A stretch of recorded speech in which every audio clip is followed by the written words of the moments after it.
to my family, especially my parents, Ma, Pa, I can never imagine my life without you. You two have been the greatest and most wonderful blessing that I ever had. Alam ko po yung hirap at sakripisyo nyo, mabigay lang ang mga pangailangan ko. Pag nakikita ko po kayo na maghapong halos subsob sa trabaho,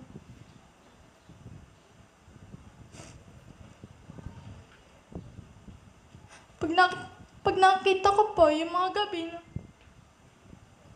na wala na kayong tulog, matapos lang mga ina-edit nyo, bigla na lang tumutulo ang luha ko. At sinasabi ko sa sarili ko na, balang araw, ako naman na magtatrabaho para sa inyo. I am honored, Mama, Papa, having friends like you who have always been cheering and supporting me from the very beginning.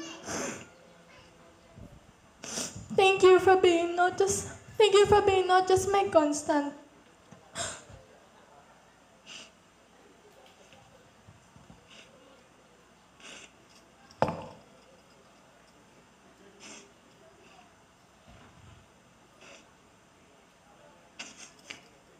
But also my hero.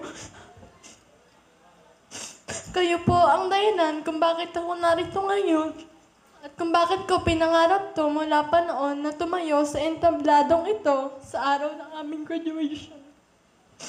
I love you so much, Mama and Papa.